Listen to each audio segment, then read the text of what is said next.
Welcome to the Messy Church Matters podcast by Cornerstone Church in Marion. I'm Laura Olson. I'm Pastor Matt Proctor. And here we'll discuss the messy, confusing, complex things that matter to the church today, while still maintaining that the messy church matters.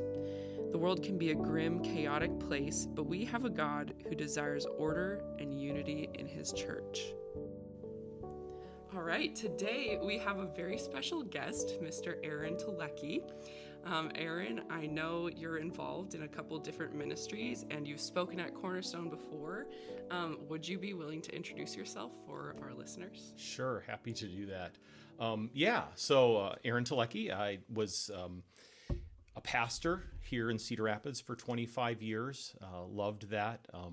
Just a joy to have that role, but more recently, the Lord prompted me to step away from that. I now serve with a ministry called the 6-4 Fellowship, where we work with pastors on developing the prayer culture, the prayer life of their church, starting with the pastor and then building out from there just to see. Our vision is really just to see that every church would be what Jesus called us to be when he said, my house should be called a house of prayer for all nations. And so excited about that ministry role that I have right now. Personally, married to Beth. We've been married for 32 years. We've got 6 kids. 2 are married, 1 will be, 5 grandkids. So life, I like to say, is busy in all the right kind of ways right now. That's a little bit where I'm coming from today. Aaron, when do you remember where we met? It would have been like 16 years ago-ish. Yeah. Well, so when did you start pastoring at Cornerstone? It would have been summer 2010. Yeah. So probably then through the pastor's prayer circle that we've had meeting monthly here in town for a long time. That's probably where unless my timeline is wrong, and you can correct me, I think I met you in Steve Benton's office at Faith Bible Church at the Robbins location. Probably. That sounds right. And I think so. If I'm not mistaken, either that year or like the next year was a year where you had maybe your first need to get away and have a sabbatical break. That's right. Does that sound about right? Yep, that's really good memory. I think I met you, and then immediately there's just... I disappeared. Which I always respected, just the sense of like, even as you're talking about the 6-4 Fellowship, the goal is to promote a prayer culture in a local church, right. But knowing that the praying life of the pastor and its leaders is a really key place for a church to be healthy and growing. Absolutely. And I think I just always respected you when I first met you, that you knew that a season of anxiety and just, life happens to be like, hey, I need to make sure I'm a leader in walking closely with my Lord in order to be a leader in my local church. And so I just want you to know I always respected. Thank you. That's really kind. Yeah, I think just in God's kindness, I read something somewhere and when I realized I needed to step away, because it was kind of an emergency sabbatical at that point, but I just explained it to our church. I said, listen, I can step away for a short time now and kind of get refilled, or I can step away in probably what's going to be a messier way later on if I don't just get some help in sort of sorting my spiritual life out. Not that I was off the rails spiritually or in terms of obedience, but I was running on empty and had been for a long time. And ministry will do that to you. Sometimes it's just so much fun, you just can't say no. And so you're always saying yes, and that's not always the healthiest approach to ministry. Yeah, fun until it becomes miserable. Right. Not because the people are miserable, but because we are finite. Absolutely. And we hit a place. I feel like that's always for me, whether it's parenting, pastoral ministry, disciple making, there are times when your own soul journey gets to a place where what was beautiful and fun, now you're resenting. For sure. And it's nothing changed except you. Yeah, right. Your heart. And I think that's just even as you think about the journey of a life of prayer, right? And maybe we'll talk about this later. The beauty of the Psalms, right? Like we have every sort of affection in the Psalms. Yeah. We got prayers of desperation. We've got prayers of anger. We got prayers of joy. And it tells us that the journey of faith, it's it's windy, it's hilly, it's valleys, it's mountain, it's streams, it's storms. For sure. Yeah. And the communion of saints has taught us you can pray through that. Yeah, absolutely. And I think, you mentioned Psalms, and I think that's one of the richest, most helpful revelations I had. Just so we had at Marion, they still do, a group of men who meet and pray every Friday, 30 or 40 minutes, and we always start with a psalm. And I think it was just through that rhythm of going through the Psalms together, 3 or 4 times over the years, and realizing just what you said. There's every kind of prayer under the sun there. God in his word gives us language to pray when we're exhausted. He's given us language to pray when we're angry. And I saw that as not only kind of recognizing that in a vibrant way, really, I mean, for the first time, and maybe you've kind of got to live long enough and experience all those hills and valleys you're talking about to realize you're going to need to pray that way sometime, but realizing God's giving us permission to pray that way. There's a few of them in there that you might say don't resolve. Eventually God resolved it for David or whoever, but he gives us language, and what a gift. I mean, he doesn't have to do that. He could just he didn't have to do that, but give us language to pray and to pray well, and for God, for the Spirit to use that to restore our soul.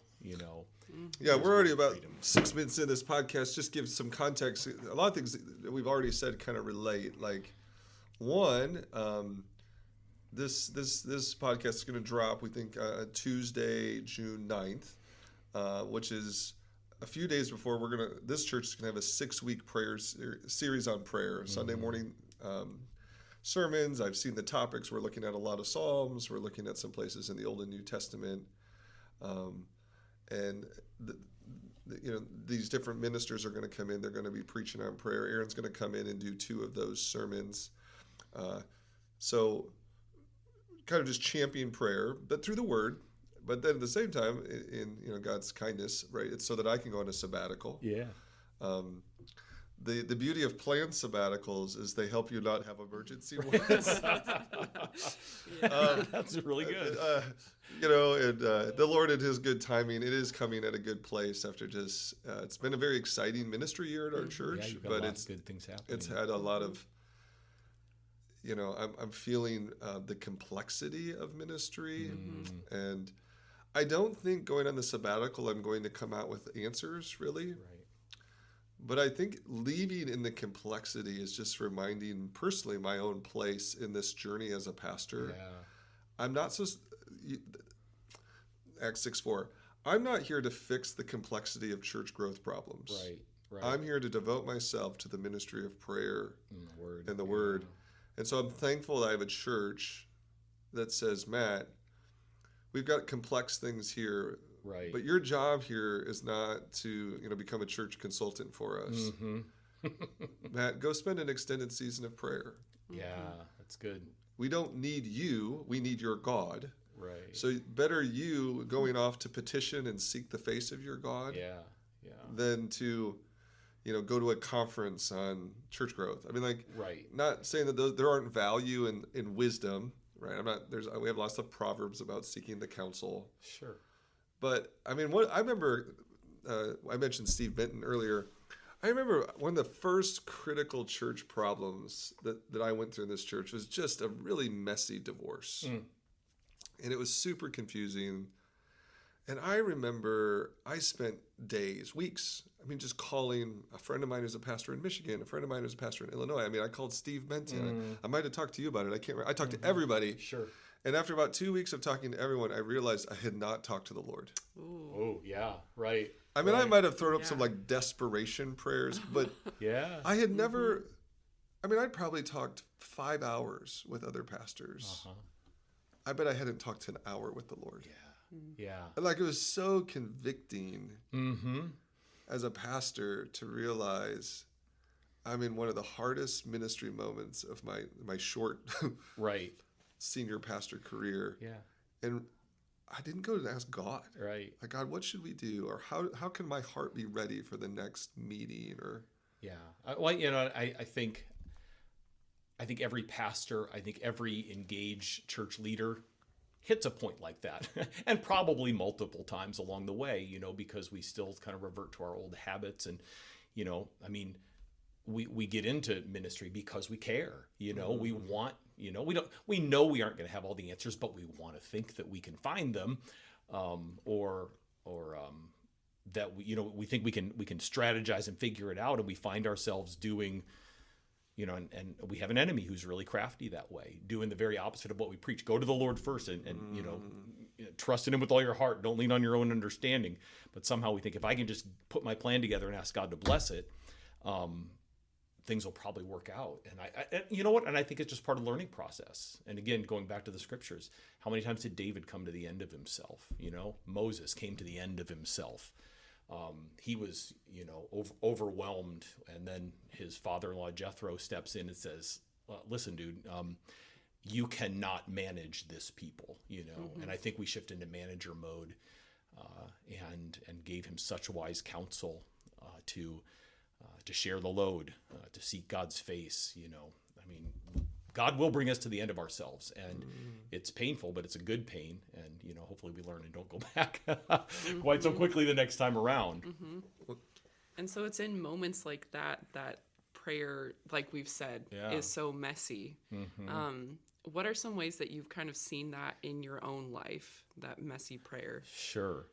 Yeah, what a great question. Let me just preface it by saying I work for a ministry that champions prayer.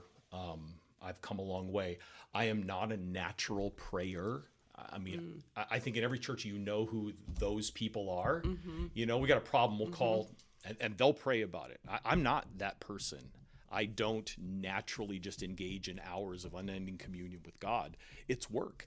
But as far as the messiness goes, I think there's two sides to that coin. One is I am so grateful. I was so blessed that I had praying parents. And I've said this before, and I probably have not said it to them nearly often enough, but I literally can't remember a day in my childhood waking up and not either seeing one or both of my parents praying, or at least seeing the evidence that they had, Bible, journal on the table. The Lord got a hold of them right before I was born. And so I had this incredible example, like this is what a healthy Christian does. So I took to that early and just in God's kindness. And for some reason, I always had a sense of, I knew I could talk to God anytime. I remember as a middle schooler, I was thinking about that recently, every day, just walking those 6 blocks to school. I always walked by myself, and I was always talking to God.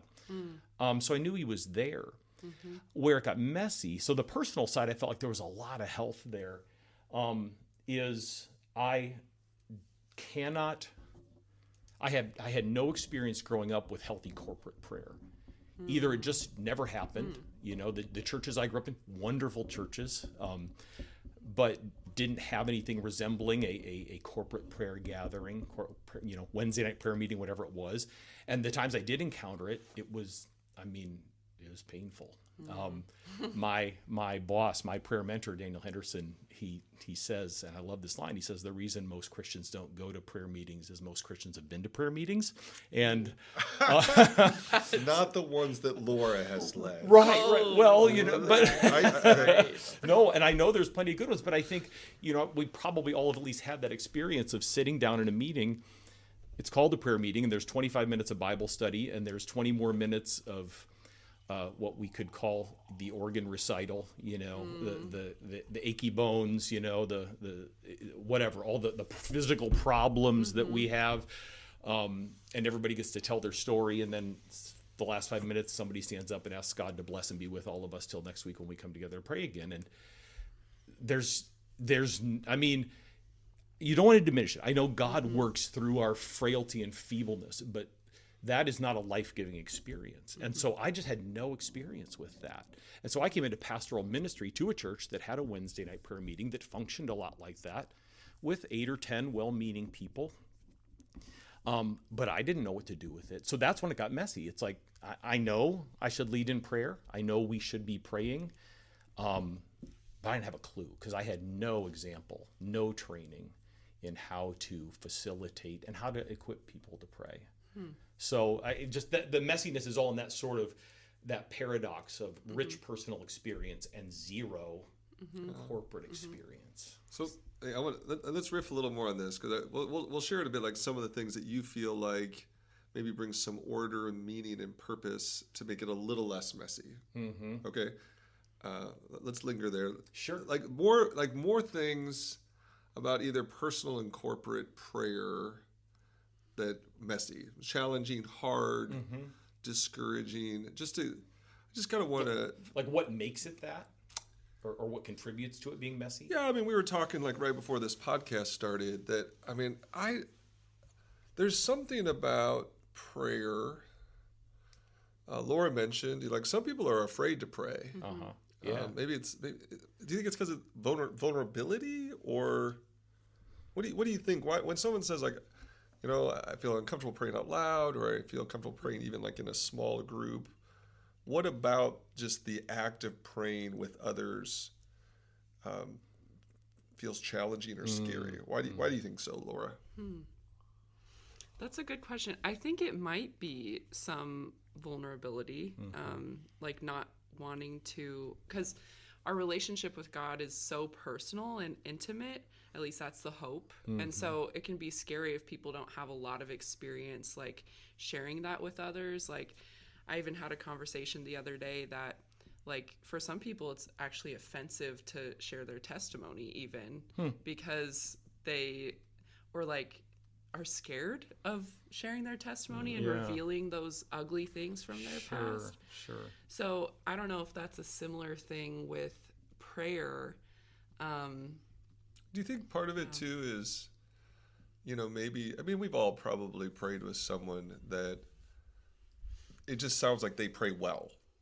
Like, whether they know the little phrases. Yeah. Self-consciousness too. Yeah. So like self-conscious, like I've heard someone pray out loud and I can't mimic that. Now, that's not the right word. I don't want to use that word mimic in a negative way. I mean, just feeling like if I start praying, people won't enjoy listening to me, or distracting, or. Well, I think, Laura, I think you're hitting on several of the really of the realities.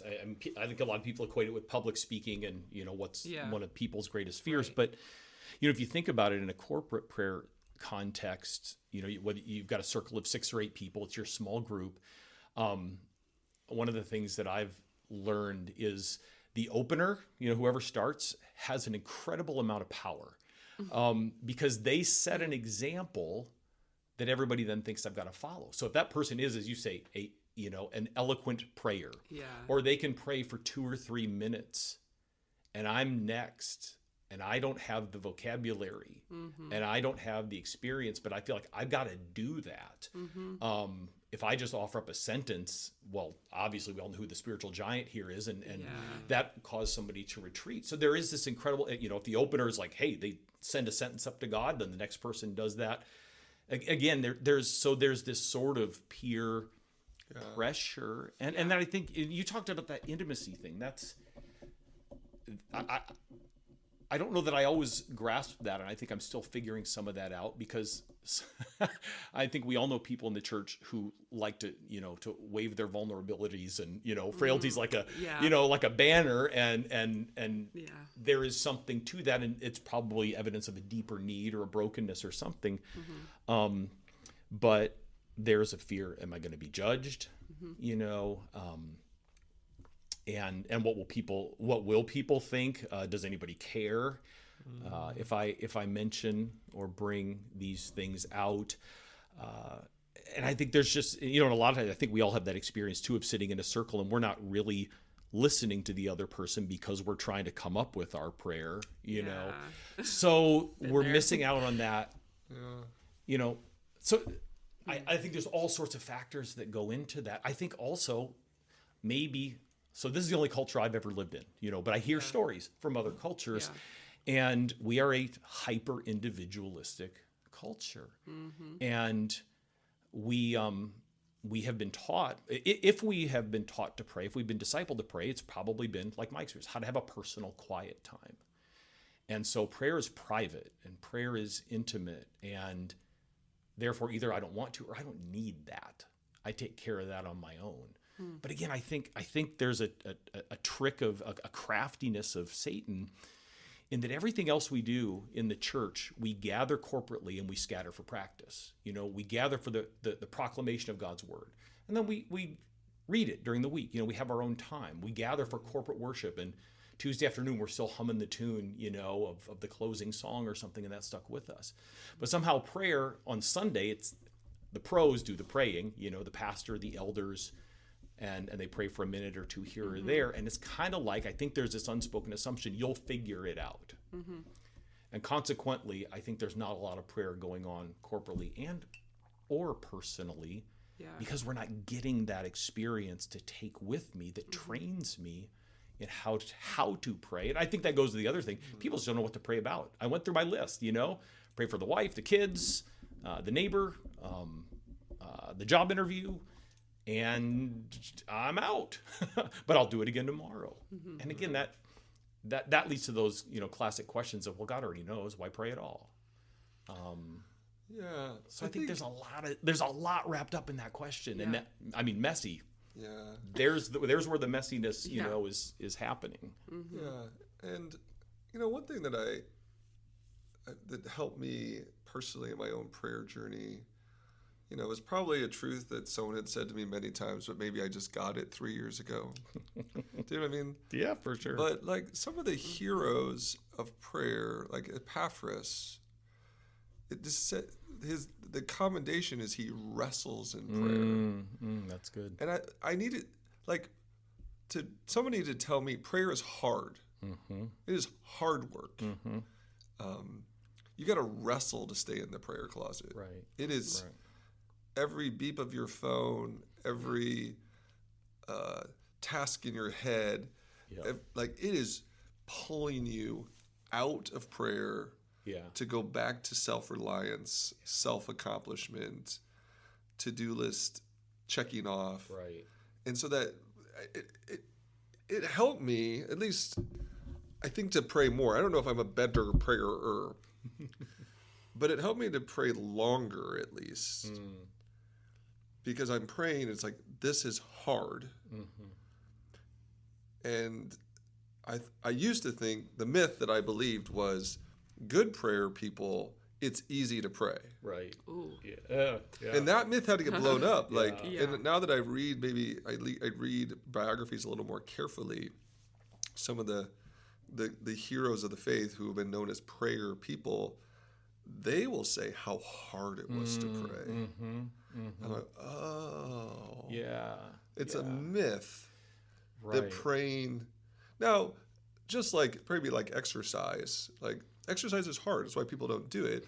But those out there who exercise regularly will say, hey, there are moments when I'm jogging. Yeah. When the sun comes out and the body quits hurting and it feels glorious. And all the people who don't exercise are like, yeah, whatever. Right. But admittedly, if you talk to anybody who exercises regularly, they'll tell you how hard it is. For sure. Yeah. To be regular, to be consistent. Yeah. And then there's these glimmers. Yeah. I think what you're really talking about is that just the fact that whether it's exercise or prayer or whatever else, quality time is usually a byproduct of quantity time. So if I don't pray at all, I'm never going to have the exhilarating moment. I'm never going to see the answer to prayer, but I do have to labor. I have to discipline myself. I mean, we know that as preachers, not every sermon's a winner, but if we keep at it long enough, God may use that to enlighten, to bless, to save someone, but it's through that persistence that those moments come and we see what it can be. So let's try to now unravel a little bit some of the, maybe we're not going to clean up the messiness of prayer entirely, but what are some of the maybe the tools and practices that you've grown to learn through, whether it's 6-4 and other resources, that you feel like, hey, this isn't going to necessarily make prayer magical and easy, but I think it will help you grow individually as a prayer before the Lord, or it will invite you into meaningful corporate prayer. Right. So for me, sort of the big picture answer, and then we can drill down in it wherever you want to. It really, and this is, okay, so let me take a half step back. So 6:4 fellowship, I didn't really explain that, but that comes from Acts 6:4, where the church is facing its first great crisis, internal crisis, and, it's kind of the equivalent over what color carpet are we going to buy, what color are we going to paint the walls. It's, hey, in what order are the widows being fed?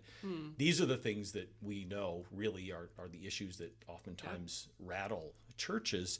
And so they come to the apostles and they say, listen, it's not that it's not important, but give us 7 men, Acts 6:3, filled with the Spirit and wisdom to handle this, because as spiritual shepherds, they said, we must devote ourselves to prayer and the ministry of the word. That's Acts 6:4. So, we're all about, as a ministry, calling pastors back to those twin priorities. Whatever else is asked of you, you must be a man of prayer and the word who is leading your people in prayer. And so to me, it's where prayer began to go from discipline and exercise to something life-giving for me, and then hopefully for our church, was recognizing the link between those things and how oftentimes they get separated. I sit down in the morning, I read my Bible, and then I pray. Or I pray and then I read my Bible. And when we understand that the scriptures are meant to be the fuel for our prayers, to provide the platform for praying. Again, we talked about there in the Psalms. The Psalms give us all this language for prayer. And that's why, actually, one of my favorite definitions of prayer is Eugene Peterson. He simply calls prayer answering speech. God speaks we say his word is living and active, so he speaks to us in his word. Prayer is our response to that. And so when I learned that I need to let the scriptures shape my praying, that was one really big key, to begin with the word and say, okay, how can this lead me to pray? Say, well, then what do I do? Well, then what I discovered, and now this is what I coach and disciple others in prayer, is that Jesus in the Lord's Prayer didn't just give us a prayer to recite. I think there's some value to that. I think there's beauty when churches recite the Lord's Prayer. But I think he's really giving us a pattern for prayer there. And it's interesting, if you look at the Gospels, the only thing we ever see the disciples ask Jesus to teach them to do is to pray. They never said, teach us to preach like you, teach us to heal blind people. But they said, teach us to pray. And that's where Jesus, of course, gives them the Lord's Prayer. And so this is kind of where I'm going with this. If you look at that, where Jesus begins the first half of that prayer, and it's amazing. It was not a long prayer Jesus gave them. When you pray this way. Right. It's 4 or 5 verses, but it begins with worship and adoration.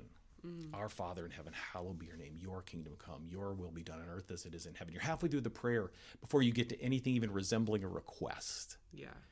And that's where things really ignited for me personally and then corporately, to see prayer not first and foremost as an act of petition, but first and foremost as an act of worship. And that revelation, recognizing that if I can read some scripture and go, hey, just look at this passage, and I'm going to be teaching on this tomorrow to a group of camp counselors. If I can look at that and say, simply read the passage, this passage, this psalm tells me that God is what? Psalm 23, he is a shepherd. He walks with me through the valley of the shadow of death. And I can just turn that into praise.